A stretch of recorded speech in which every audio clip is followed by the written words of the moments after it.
Hello and welcome to this special edition of Talk2BeWell.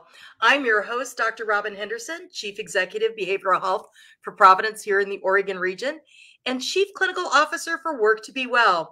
Here with me today is Miss Tri-City's outstanding team, Kaiya Bates. We are here today to have a conversation regarding Kaiya's lived experience with mental health and to discuss the role of parents and adults in helping and supporting teams. Kaiya, welcome. Hi, thank you so much for having me. I'm so excited. Well, I'm excited to get a chance to talk with you too.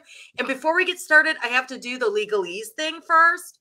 So as a reminder, the information provided during this event is for educational purposes only. It's not intended, nor is it implied to be a substitute for professional medical advice. Always seek the advice of your provider with any questions you may have regarding any medical condition. Let's get this show on the road. Kaiya, I am so excited.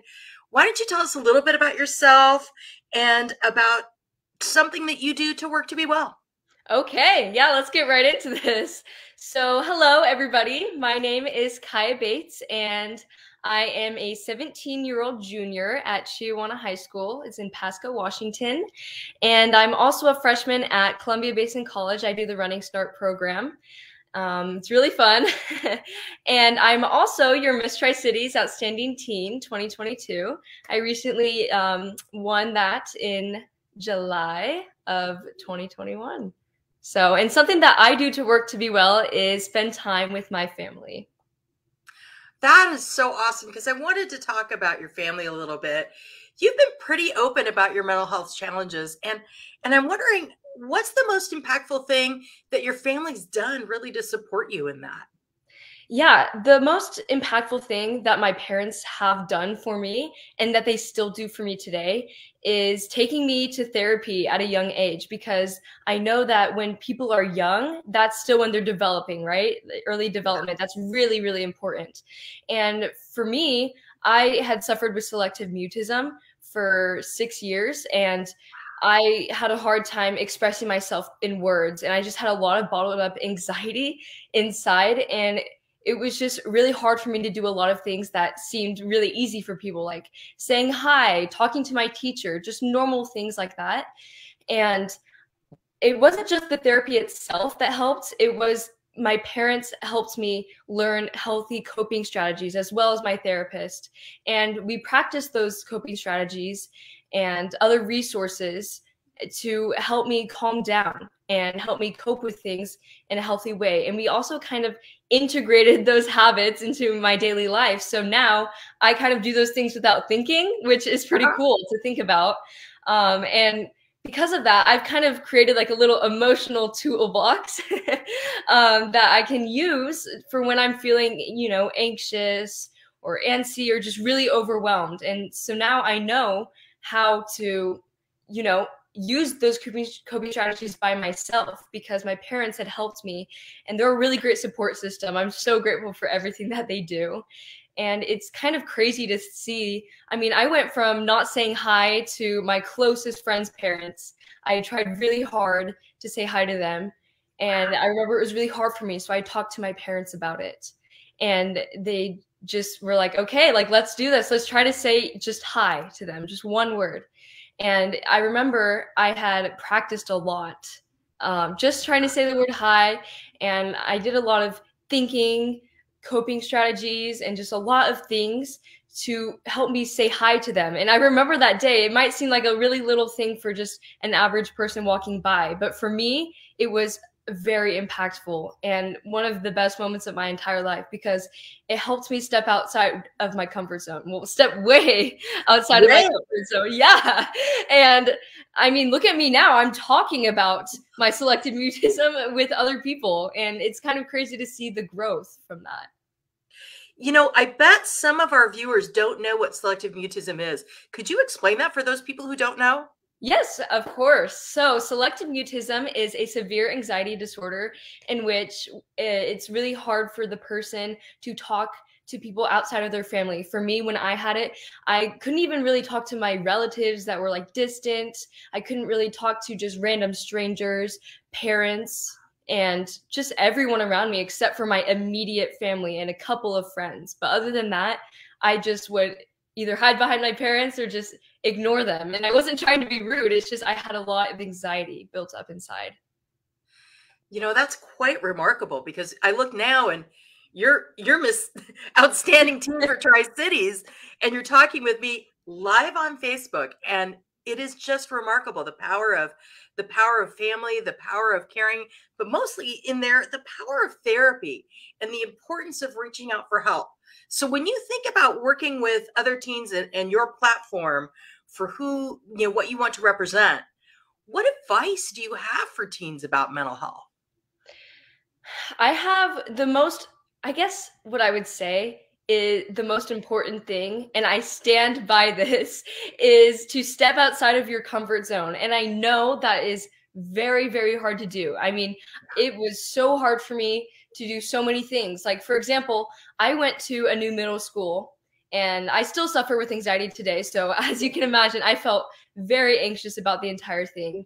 And just meeting new friends, oh, like, am I going to be good enough, you know, for all of these things? And just trying out for sports, you know, and just being in all these new classes with a new district. I went to a new school district, and it was really hard for me to kind of get in there. And so, but once I stepped outside of my comfort zone, it had to be where I had to step outside of my comfort zone. I had to get out there and kind of talk to people, just say, hey, and do all those things that made me uncomfortable. And the more that I did that, the more comfortable I became with it.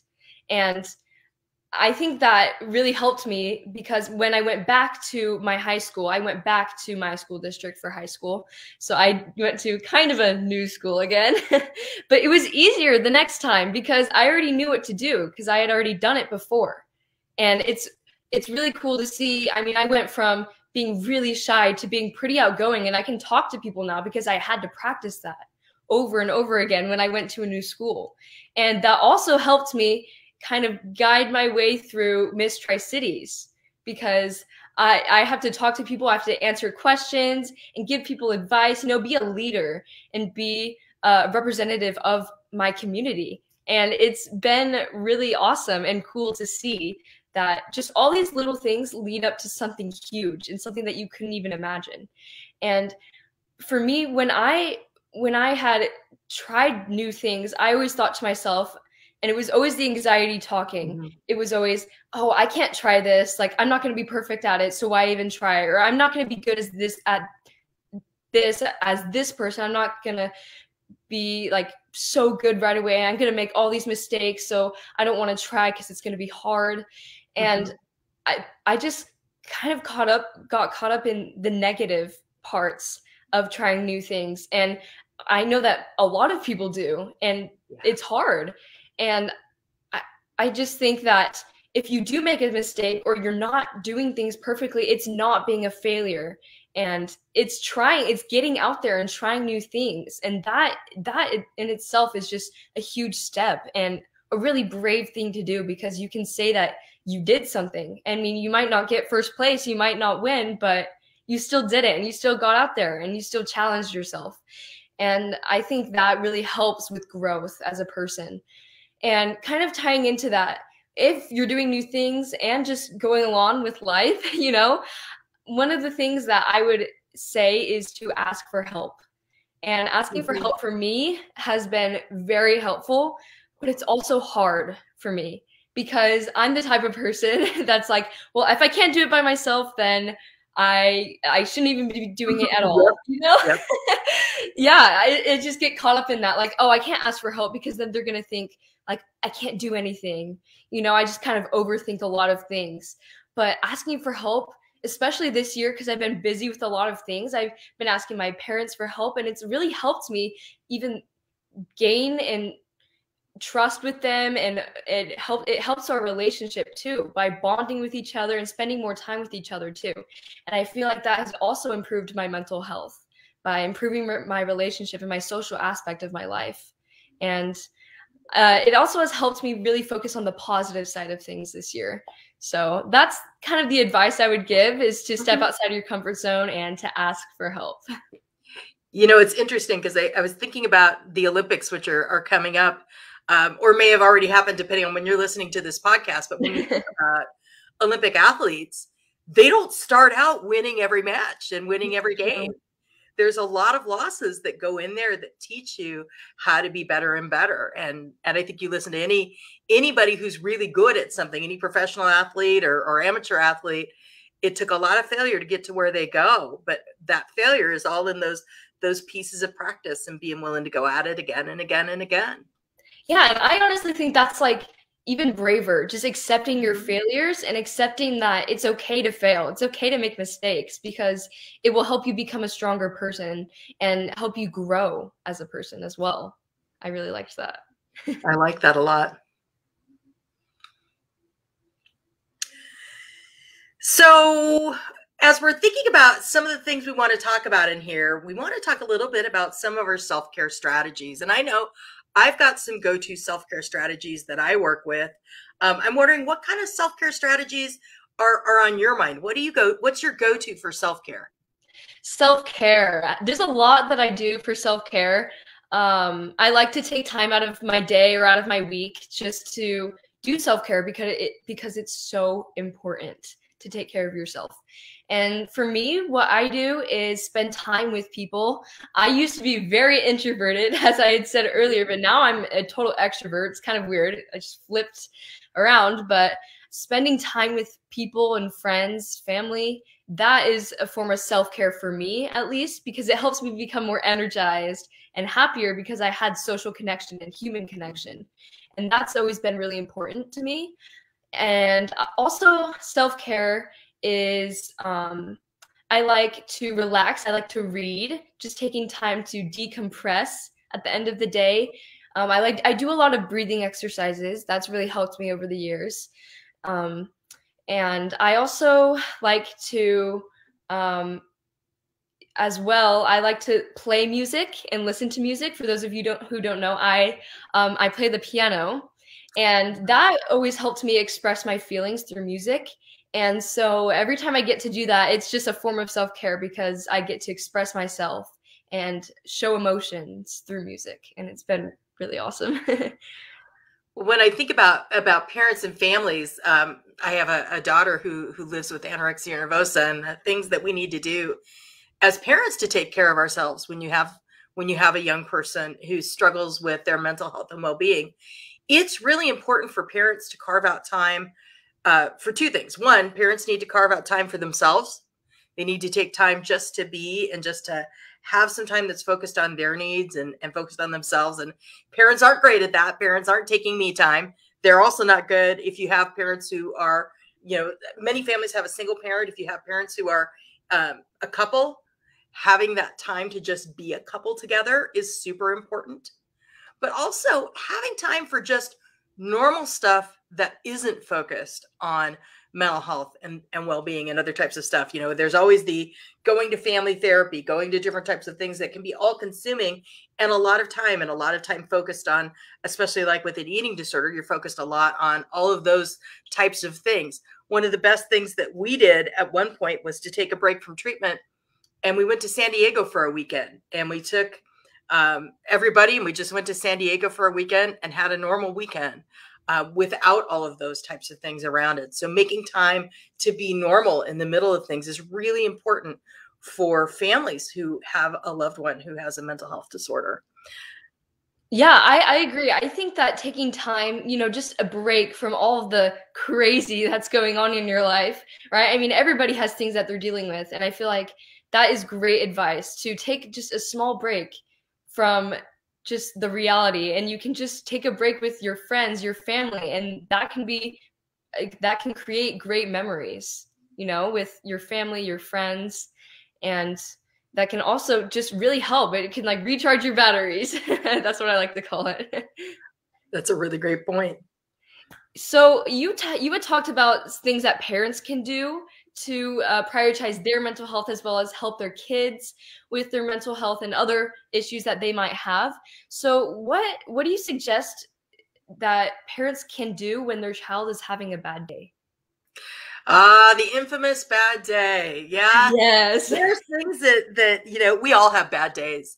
And I think as parents, we have our coping skills that we deal with a bad day. But when you see that your child's having a bad day, you really, most of us go into, I want to take that bad day away. I want to go in and fix it. And Hmm. let's not start with fixing a bad day. Let's start with just basically being a receptacle to listen. And sometimes when you're having a bad day, the first thing you can tell the minute they walk in the door that they've had a bad day. But the first thing they may not want to do is talk about it. You can make space for it. You can say, hey, I just want to listen. Tell me about your day. But if somebody's not ready to talk about it, perhaps what they need in that space of a little time is also a little comfort. Can I make you a snack? Can we go for a walk? What can I do to just kind of like disrupt things a little bit so that you're not necessarily stewing in your bad day until you're ready to talk about it? But making that opening listening space to just be and listen to someone tell you about their bad day without jumping in with the, okay, here's what we need to do. Okay, here's how we're going to fix it. All the fixing things, not necessarily the best thing with a bad day.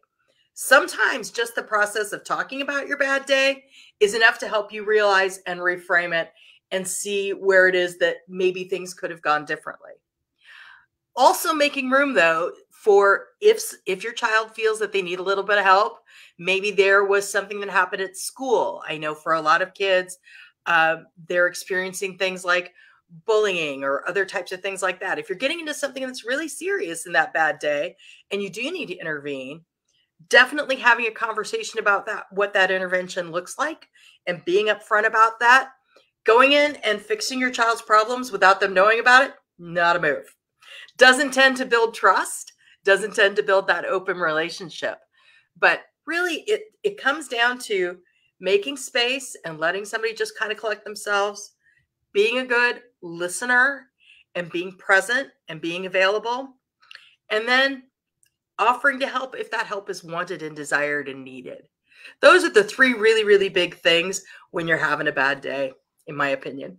Yeah, I definitely agree. And I also think that every kid is different and every Yeah. personality is different. So for me, what I like to do when I'm having a bad day is I like to rant. I'm like, well, this happened, oh, and that was so annoying. I'm the type of person that like has to talk about it to make myself feel better. And I have to have like advice on what to do. I like hearing advice. And Yep. meanwhile, my sister, she's the type of person that's like, leave me alone. Like, I do not want to talk about it. I just want to just let myself, just calm down. And I just feel like as long as you kind of figure out and kind of learn what your kid needs, and I think that will really help your relationship too, because if they want to be open with you, yeah, let them be open. I mean, I'm the type of person I'm an open Yep. book.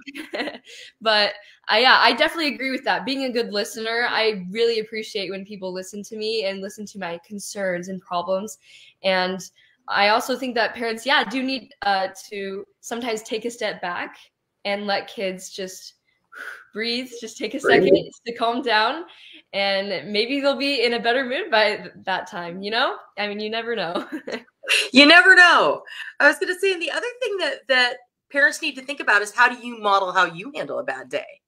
We as parents have bad days all the time. Maybe it happens while you're driving. Maybe it happens, when you get home from work. Whatever it is that happens, how you model how you have a bad day and how you deal with it, your kids are going to take a clue from that.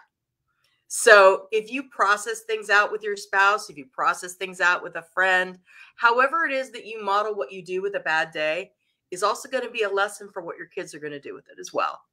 It's true. I've definitely seen that over the years, just watching my parents sometimes have a bad day. I mean, you can't help but sometimes mimic them. That's true. So true.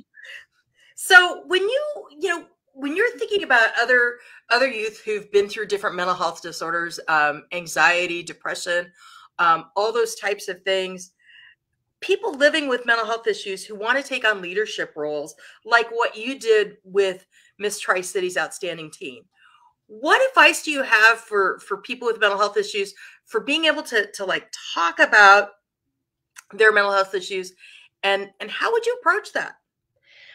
I would say that taking on leadership roles, it's not about being a leader. It's not about you have to be in charge of everything, right? I mean, that's what I thought when it came to leadership roles. Like, being a president of the school, right?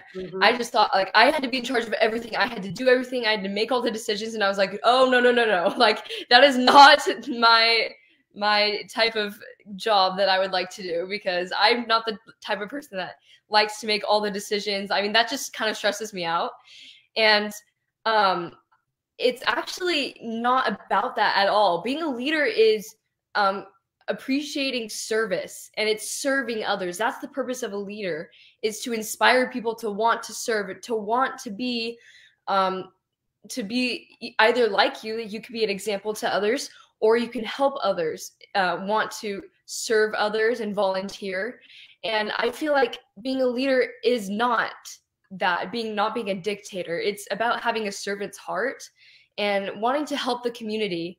And I kind of, now that I had that new perspective, it kind of changes things, because not only am I Miss Tri-Cities Outstanding Teen, I'm also part of NHS. I'm also I teach piano to little kids, so that's kind of taking initiative.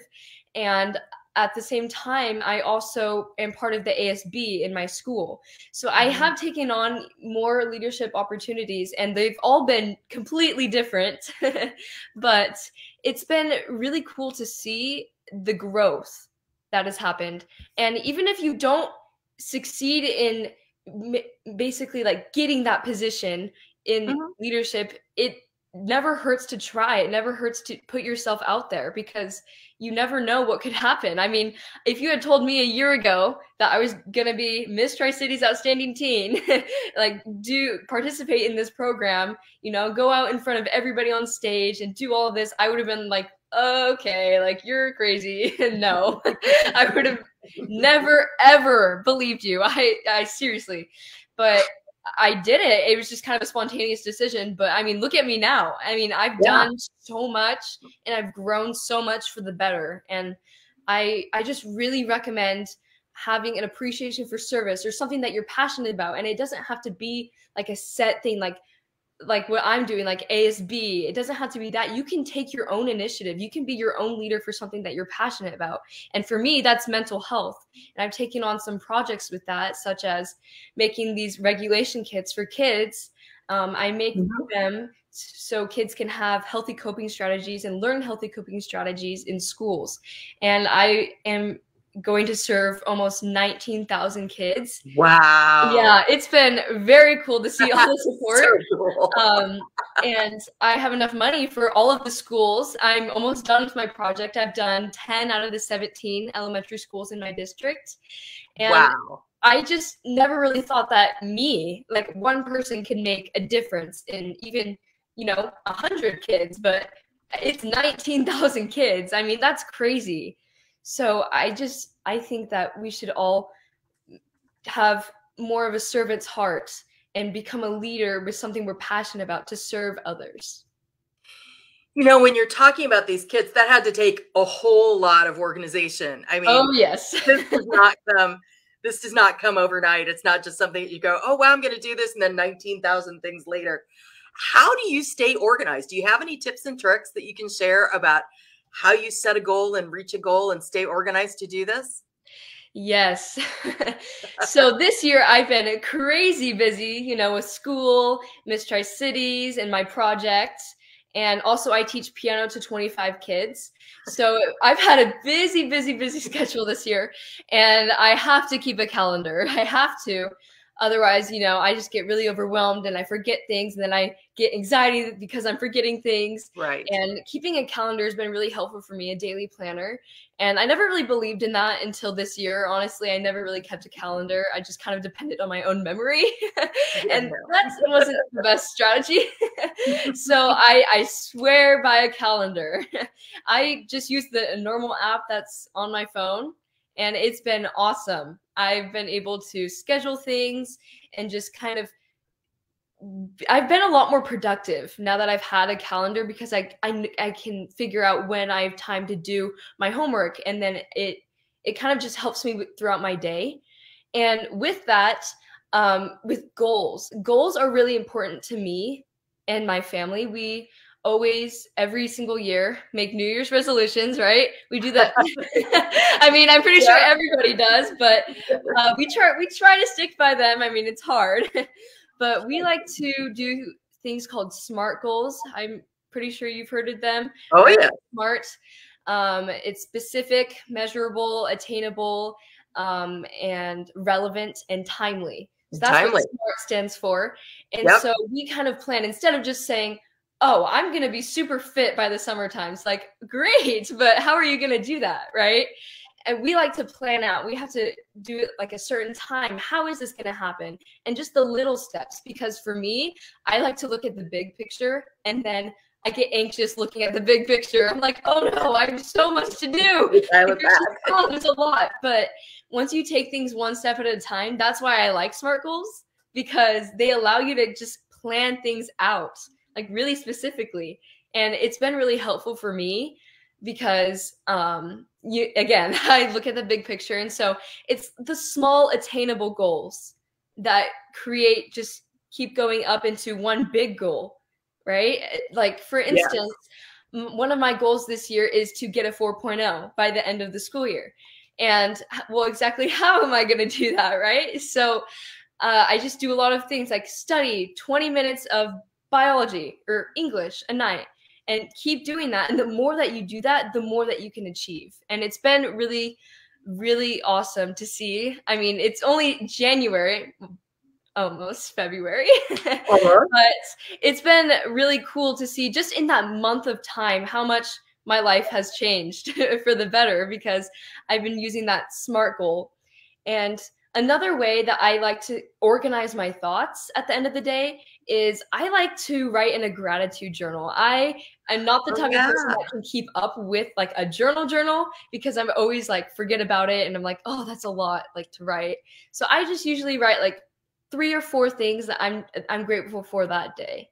And that's honestly really helped me stay more humble and just to look out for things that I'm grateful for. And that's really helped me this year. See, I like the idea of a gratitude journal, and then you can look back on that when you need a boost, when you need inspiration, when you want to remember those things that you're really grateful for. I think that's a beautiful, beautiful practice. And I love the idea of SMART goals. Thinking about this, clinically, when you have anxiety, when you have an anxiety disorder, being able to break things down into what are very attainable pieces allows for people to get that piece of accomplishment in small doses. And then you build on those accomplishments. And before you know it, you've accomplished an entire task. And that's a large part of dealing and living with anxiety, is figuring out, okay, wow, this thing is so huge. I can't possibly eat that entire elephant. Right? Yes. If I chop that elephant up into really little itty bitty pieces, and I invite, 50 of my closest friends, then maybe we can do it together. Exactly. And I really liked what you said about having the small successes. I really liked that, because it made me think of goals. I think with goals and setting goals, you shouldn't be setting yourself up for failure, because for me, it's like all or nothing. Like if I can't do this, then boom, I failed. I just think that we should all focus on the little successes and have success goals instead of failure goals. Right? Like, oh, I didn't do that, so I have to try again. That was a failure, right? No, it should be, instead of like, ooh, Kaiya did it again, it should be more like look at how far I've come, Yeah. I really liked that. This is the time of year when you see a lot on Instagram, especially all of the New Year resolutions of, hey, here you go, you can have this body in 30 days. And you see the before picture and the after picture. And that can be so discouraging. Because you're not seeing all the things that went in between, or the fact that other picture is photoshopped. But it's all the little steps that are in between that really help build up our successes to make our goals attainable. And I really, really like how you phrase that. Yeah. So I just had a quick question for you. Sure. I just kind of wanted to ask you the same question, because from an adult's point of view, how do you organize your thoughts? Is it the same as me, or what do you do differently? I live and die by my calendar. I'm not going to lie. I live and die by my calendar. If it's not in my calendar, it's not happening. Oh, me too. Because otherwise I can't hold it all in my brain. But I also, really tend to think about when I'm going into a meeting, when I'm going into an activity or working on a project, I do what you do in terms of breaking it down into small attainable steps. I look at what are the things that I can accomplish towards this today? What are the 3, 4, 5 things that I need to do in order to get down here at the end of the day? I also ask for help. I'm really fortunate to work with some great people that have skills that are different than mine. I know that I'm a big picture person and I can go out there and go, okay, I understand that I want to get to this 30,000 foot goal. And in order to get there, I need to understand the 29,999 things that went into it. And I probably am only good at half of those. So I'm going to need help from other people if we're going to pull it all together. I think when I go it alone and go solo and go rogue, I tend to not be as effective as when I pull in all the other people and realize that even for what we're doing here today, there's a lot that goes into doing a Facebook Live. There's moderators, there's other people who set everything up and help us design what it is that we're going to talk about and think about. There's people in the background right now making sure that we're able to be on screen and live and it's uninterrupted. There's people moderating questions and all the other things that go in that sometimes people don't realize, that it takes all of these different pieces of a team to make something come about. And I'm always grateful for the teams.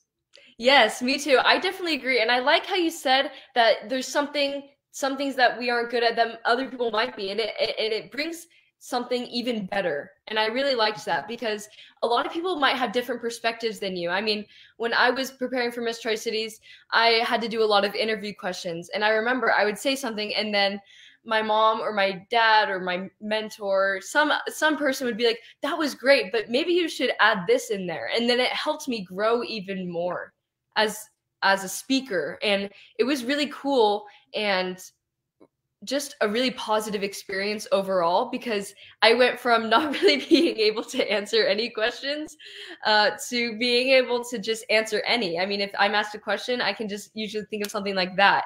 And it's all because of the people that helped me, all the people that added their own perspectives and took their time to help me with that. And I really liked how you said that, even just with gathering thoughts or goals, you can add other people to that and you can make something even greater. You know, there's one other thing I want to circle around to that comes from when you were talking about how you learned to talk to people and the things that you did.